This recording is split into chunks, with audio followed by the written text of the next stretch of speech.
Hi everybody! These past weeks have been really trying on me because it's hot. It's summer and it's really trying to get on my nerves. I cannot get these out of the way.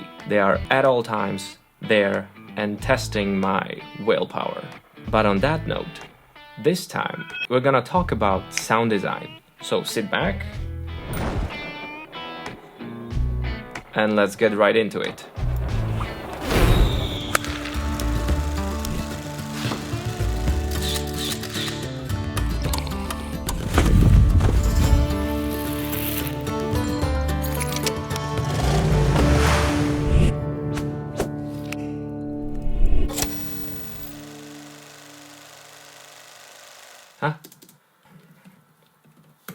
And I want to see my notes. So, as you all might have found on the internet already, ASMR stands for Autonomous Sensory Meridian Response. And they are all talking about that, tingling on your back, raising goosebumps and everything. That's good sound design. But everyone is trying to push this somewhere when it wasn't before? No, sound design was still here. It's why am I always struggling with this guy so it can be capturing my voice clearly. It's a directional microphone, so it's capturing this way now. But I was trying to still handle how can I position the microphone in the shot, and I think I'm covering the lamp. The sound is really important in the video, in the movies, and everything with it. Like, the basic principles of sound design is that it has to be there, but it is not supposed to be detectable by the audience. They need to accept it, they need to love it. I'm gonna try to give you introduction in how to use it, how to fiddle with it, and how to fall in love with the sound design. My buddy Daniel Shaver, he sent me a video of him doing ASMR for the first time. I gave him enough courage to start filming with his iPhone 14 Pro, which is an amazing camera. But then I realized to create the good ASMR video, you have to have a good microphone. When it comes to capturing footage with the camera, it doesn't have to be perfect. A lot of the modern filmmakers are trying to adopt these old vintage looks to separate from the general sharp visuals. If you have an old camera, you already have that effect. I tried to record this video sooner this day, and I realized that my 5D Mark II is not able to capture sharp video. It looks like from a 1990s. It's bad. That's why I'm recording this entirely again. With the sound, you really need to know how to capture clear and crisp audio without echoey effect. In this studio, it's really hard because I do not have any sound panels on the walls. It's just clear bounce from all the aspects, despite the sight to my left. Giant fabric that's capturing the audio, but everywhere else, there are just plain walls. So Daniel, if I can give you a little piece of advice. There's this really amazing microphone from Rode. It's called Video Mic Mini. Something like that. I will give you a link into my description. This little guy connects directly to your iPhone through this lightning port. It just connects to your iPhone and it works. I haven't really used this jack port. I think it can transfer audio like a general microphone. I was trying to use it so I can listen to it through my headphones, and it's really weak. So I think it's generally for capturing audio, not for listening. But you just hook this up to your iPhone and you can control the audio you are recording, and this is getting really good feed. I do not have the dead cat that's lying somewhere around. So this is a really good microphone if you are looking to capture the sound through your iPhone, wherever you are. You do not need to be expert to record with this. And it even has a very good app. Let's talk about when you are adding those tracks or sound effects to your timeline. I'm getting my tracks from Epidemic Sounds, which are really amazing guys, and they even are adding features to find similar music. And I really love when you can find the music, save it to a folder. You do not have to open any external application, any note apps. You just click add to the project, name the project. You can even create like additional folders inside that project. And when I'm maybe traveling, I can open my phone, look for the sounds, add to the project that I can name inside of their website. And when I come home, I can easily download those songs and start working already. There is one thing missing, and guys, please, from the Epidemic Sound, try to develop this. When I'm adding all these songs to my specific file of the project, and when I come home, I want to be able to download all the music and all the sound effects from that project that I have created entirely. I have to open it every single time and click on every single track. I think a lot of the people would appreciate if there will be just an option to, I'll click download all and it will tell me that version in MP3, or do you want all stems from all the tracks.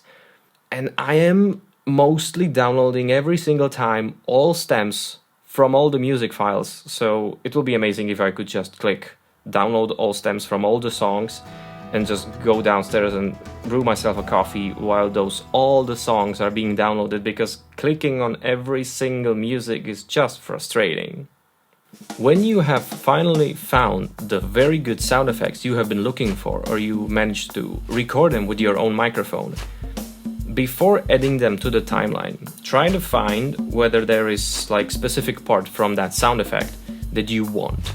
You don't need to use the entire track. When you have found a specific part and you start placing it onto your timeline, use fade in and fade out from that specific track. Working with sound effects means fading in and fading out every single sound effect. I have recently been editing a video and I created default transition, and I was just using default transitions for all the sound effects, and when it was placed on the timeline, immediately I added fade in and fade out. It will save you a lot of time afterwards, because songs basically start and then they end. And if you won't start with the sound effect and end with the sound effect, it will just suddenly be there. Everyone will notice. So just use your default transitions and add those fading in and fading out effects. If you have seen on the Netflix show Last of Us, it's really amazingly made, and I wanted to take just a little bit of a picture from the third episode, when the Billy is putting down a plate, and he puts it down and gently spins it. The sound engineering behind that wasn't recorded on the set, just to make sure it wasn't recorded there, because it's so crispy, it's so clear that if someone will be holding Shiba at that sensitivity, you will hear everything around, not just that plate. So that's why sound engineers afterwards are recording these effects in enclosed rooms, perfectly isolated from the outside audio, when they are recording just these sound effects, and they have all kinds of microphones, all kinds of old machinery. They have like little stairs, and there is someone holding two sticks with the shoes and doing walking, and someone is recording that. It's amazing if you can create your own sound effects, but today with all these sound effects, all that stock footage, it's really getting easier and easier. But if you are really good at it, you can always create better effect if you are creating that sound effect specifically made for that shot. You can feel the dedication of the sound design engineer afterwards. When he released the product, put it on the timeline, you can hear how it perfectly matches the shot. That's the short and long story of sound design, and the beginning of sound design for you, because ASMR is not the end line. If you get to know the sound design and you know how to use the effects and how to embrace something that you have added to the shot, and the audience is not clearly on the same page as you, you can tell them with the sound effects that we are going to be, panning to something burning, because we can hear crackling of a sound in the background. We can hear like 1,000 little eggs. There might be ants, spiders, or something crawling through the ground. There is wave of air in the background, like something is flying through the air. You might have guessed that we are on a plane or in something that's falling through the air. The sound effects are the niche of good movies. Short question for you. Have you been playing with sound effects? Maybe there's a change in the sound effect required to get your specific goal. Maybe the requirement is for you to take a microphone, go outside and record the sound. So I hope you enjoyed this week of Teach Tuesday. If you did, you know what to do. There's a subscribe button, like it, comment.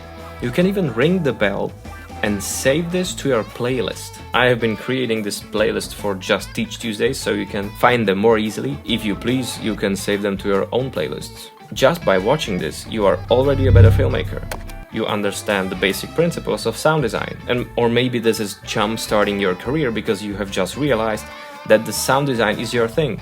So I welcome you to our sound designers freaking community. And if you are getting on the nerves of your colleagues, that's fine. Maybe just keep the clicking of your pen a bit down, but that's who you are.